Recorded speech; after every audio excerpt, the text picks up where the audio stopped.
Kashmir is against abolition of article 370 అనేటువంటి argument చాలా బలంగా ఉంది.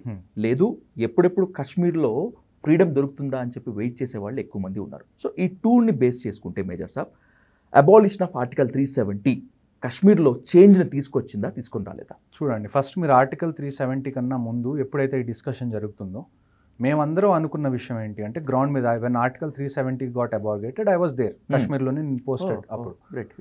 సో అప్పట్లో స్టార్టింగ్లో మాకు అనిపించిన విషయం ఏంటంటే, దీనికి ఒక సబ్ క్లాజ్ ఉంది 35 ఆల్ఫా అని ఆర్టికల్ 370కి. ఓకే, ఆ ఒక్క సబ్ క్లాజే తీసేస్తారేమో అనుకున్నాం, కానీ మొత్తం ఆర్టికల్ 370 తీసేశారు. దీనివల్ల ఏమవుతుంది అంటే, ఎవరన్నా బయట నుంచి వచ్చి కశ్మీర్లో ల్యాండ్ కొనుక్కోవాలన్నా, అక్కడ ఆ స్టేట్ సిటిజన్షిప్ కావాలన్నా కానీ ఇప్పుడు దొరుకుతుంది వాళ్ళకి. నేను ఇందాక మీకు చెప్పాను కదా, ఒక society which is filled with 97-98% of one single identity, వాళ్ళు బయట నుంచి ఎవరినన్నా రానివ్వాలి అంటే they are looking it as a threat. అంటే వీళ్ళు ఇప్పుడు వచ్చేస్తే కశ్మీర్ మా చేతుల్లో నుంచి వెళ్ళిపోతుంది అని చెప్పి టెర్రరిస్ట్ కానివ్వండి, అక్కడున్న సపరేటిస్ట్ లీడర్స్ కానివ్వండి, ఈ రోజుల్లో అక్కడున్న లోకల్ కశ్మీరీని వాళ్ళని ఏమంటారు రెచ్చగొడుతున్నది ఈ పాయింట్ పట్టుకొని. ఓకే, మీరు చెప్పండి, ఇవాళ మీరు హైదరాబాద్లో ఉన్నారు, let's imagine you are very rich. మీరు కశ్మీర్లో ఒక ల్యాండ్ కొనుక్కుంటారు, లేకపోతే ఒక చిన్న ఇండస్ట్రీ పెడతారు. మీరు అక్కడికి వెళ్ళి ఉంటారా 24/7 365 days? ఉండరు. మీరు హైదరాబాద్ మీ బేస్ పెట్టుకుంటే మీరు అక్కడ బిజినెస్ ఆపరేషన్స్ చేయడము, లేకపోతే అక్కడ ఏదన్నా చిన్న హాలిడే హోమ్ లాంటిది కట్టుకుంటే సంవత్సరంలో 2 సార్లు 3 సార్లు మీరు వెళ్ళి వస్తారు. కానీ లోకల్స్కి ఎలాగా అనిపిస్తుంది అంటే, ఇక్కడ ఒకసారి బయట నుంచి జనాలు వచ్చేస్తే ఇక్కడున్న ల్యాండ్ మొత్తాన్ని కొనేసి మేము సెకండ్ క్లాస్ సిటిజన్స్ అయిపోతాం, బయట నుంచి వచ్చిన వాళ్ళు ఫస్ట్ క్లాస్ సిటిజన్స్ అయిపోతారు. And at the same time government was also trying to relocate Kashmiri Pandits again Kashmir వ్యాలీలోకి.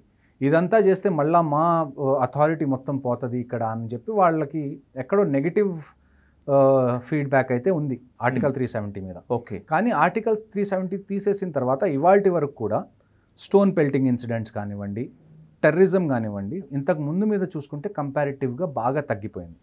అదొక పాజిటివ్ సైడ్. అంటే నేను కశ్మీర్కి వెళ్ళిన కొత్తలో ఒక terrorist life span use to be at least 6 to 7 years. ఇవాళ ఒక టెర్రరిజంలో చేరితే వాడు కనీసం ఒక 6-7 ఏళ్ళు బతికే ఛాన్సెస్ ఉండేవి. కొంతమంది 3 ఏళ్లకి ఎన్కౌంటర్లో చనిపోతారు, but you can take an average of 5 years.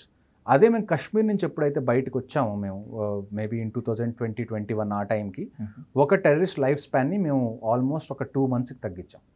అంటే ఇవాళ ఒకటి టెర్రరిజంలో జాయిన్ అయితే వాళ్ళ ఇంటికి వెళ్తాం, వాళ్ళ పేరెంట్స్కి చెప్తాం, మీ అబ్బాయి ఇలాగ టెర్రరిస్ట్ ర్యాంక్స్లోకి జాయిన్ అయ్యాడని మాకు ఇన్ఫర్మేషన్ వచ్చింది, మీ అబ్బాయి ఒకవేళ ఇంటికి కాల్ చేస్తే చెప్పండి, సరెండర్ అవ్వమని చెప్పి కొన్ని సంవత్సరాలు జైల్లో ఉంటాడు, he will be back again, he will be alive. సరెండర్స్కి ఛాన్స్ ఇస్తారా మీరు? ఆపరేషన్ జరిగేటప్పుడు కూడా సరెండర్కి ఛాన్స్ ఇస్తాం మేము.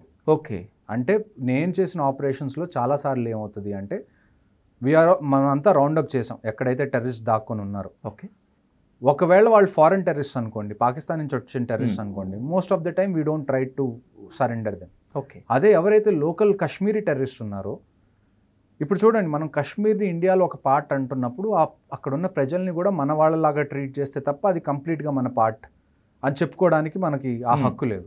సో సేమ్ అదే సిద్ధాంతం మీద మనం ఏం చేస్తామంటే, ఎప్పుడైతే ఆపరేషన్స్ జరుగుతాయో బయట పోలీస్ కానివ్వండి, ఆర్మీ కానివ్వండి, మెగాఫోన్ పట్టుకొని అరిచి చెప్తారు, ఇప్పటికీ మీ దగ్గర ఛాన్స్ ఉంది, మీరు సరెండర్ అయితే వీ విల్ టేక్ యూ, మిమ్మల్ని మీరు లొంగిపోతే we will take you into custody అని.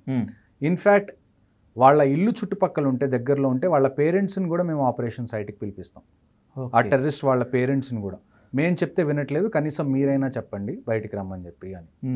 ఇదంతా వినకుండా నాకు జిహాదే కావాలి, నాకు జన్నతే కావాలి అనుకుంటే Indian army is ready to serve what you are looking for. కానీ దాని ముందు మేము ఖచ్చితంగా ఛాన్స్ ఇస్తామా అంటే ప్రతిసారి ఛాన్స్ ఇచ్చాము మేము. వాళ్ళు వినప్పుడు we have to go for the ultimate deal. అది గ్రౌండ్ రియాలిటీ అక్కడ.